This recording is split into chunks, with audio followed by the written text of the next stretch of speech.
अस्सलाम वालेकुम जी, मैं हूं कामरान चौधरी और आप देख रहे हैं केमिस्ट्री विद कामरान चौधरी।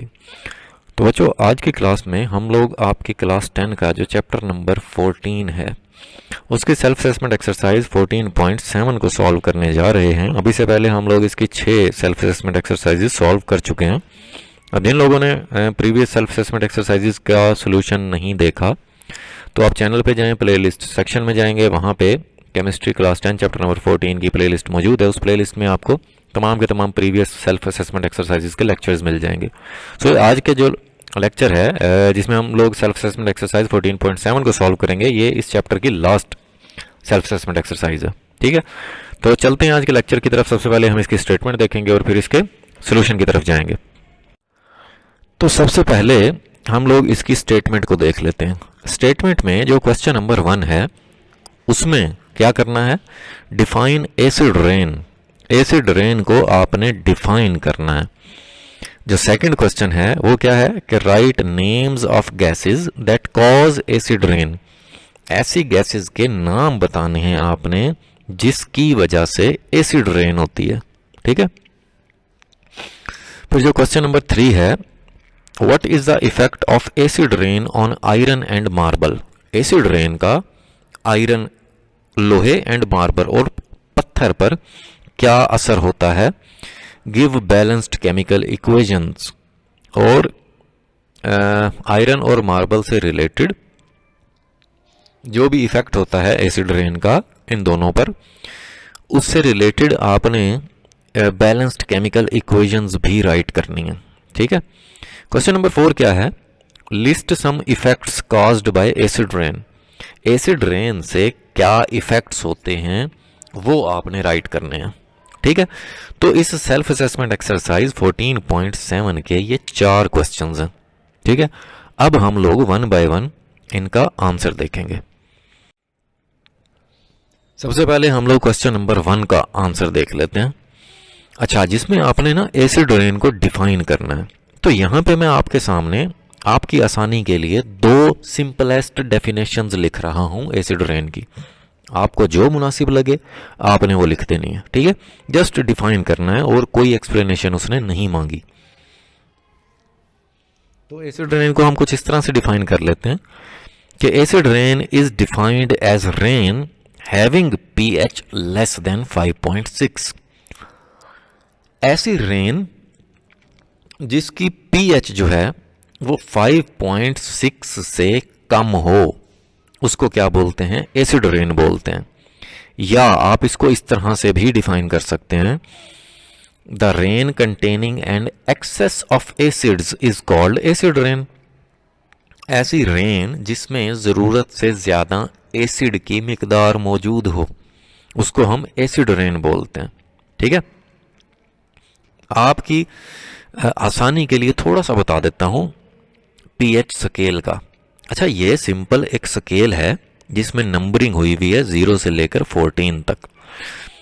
यहां पर देखो 7 जो नंबर है, इसके नीचे आपको वाटर नजर आ रहा है। मींस के वाटर की जो pH है वो कितनी होती है, 7 होती है। इसका मतलब ये है कि ये वाटर जो है वो ना ही एसिडिक होता है ना ही बेसिक होता है। ठीक है, न्यूट्रल होता है ये।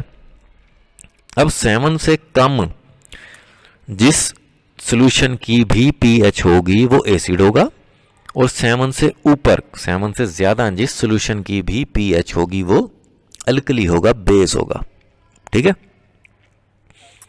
तो मतलब ऐसी रेन जिसकी pH 5.6 से कम होगी, मतलब ये 5 नजर आ रहा है, ये 6 नजर आ रहा है, तो 5.6 5 और 6 के दरमियान में है कहीं पे। तो 5.6 से कम pH जिस रेन की होगी उसको हम एसिड रेन बोलते हैं। ठीक है, सो इस तरह से आपने सिंपली डिफाइन कर देना। अब हम देख लेते हैं क्वेश्चन नंबर 2 को, जिसमें आपने उन गैसेस के नाम लिखने हैं जिनकी वजह से एसिड रेन होती है। ठीक है, तो सबसे पहले कार्बन डाइऑक्साइड। कार्बन डाइऑक्साइड की वजह से कार्बोनिक एसिड बनता है।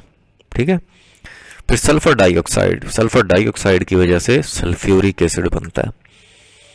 फिर नाइट्रोजन डाइऑक्साइड, नाइट्रोजन डाइऑक्साइड की वजह से नाइट्रिक एसिड बनता है। ठीक है। तो ये 3 गैसेस हैं जिनकी वजह से एसिड रेन होती है, ठीक है। अब क्वेश्चन नंबर 3 को देख लेते हैं। क्वेश्चन नंबर 3 क्या है कि एसिड रेन का आयरन और मार्बल पे इफेक्ट बताएं और उनकी इक्वेशंस लिखें। सो सबसे पहले हम लोग देख लेते हैं effect of acid rain on iron. जो सल्फ्यूरिक एसिड होता है ना, eats away metals to form water soluble salts and hydrogen gas. अच्छा,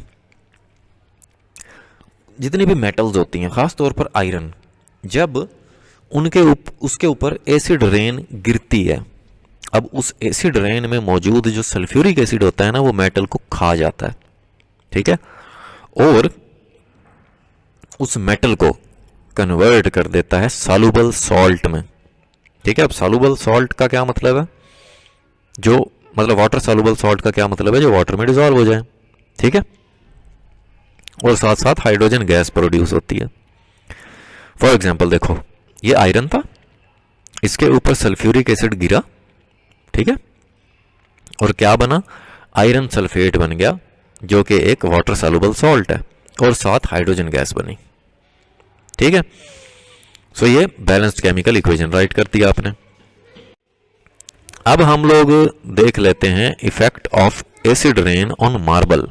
पत्थर पे क्या असरात होते हैं। मार्बल की जो बिल्डिंग्स होती हैं या स्टैचूज जो होते हैं are break up by acid rain, वो टूट जाते हैं एसिड रेन की वजह से, ठीक है। होता क्या है, कैल्शियम कार्बोनेट, ये जो पत्थर होता है या स्टैचू जिनके बने हुए होते हैं कैल्शियम कार्बोनेट के, जब उसके ऊपर सल्फ्यूरिक एसिड गिरता है तो कैल्शियम सल्फेट बनता है, जो कि वाटर सॉल्युबल सॉल्ट है, वाटर बनता है और कार्बन डाइऑक्साइड गैस बनती है, ठीक है। तो ये भी एक बैलेंस्ड केमिकल इक्वेशन है, ठीक हो गया। सो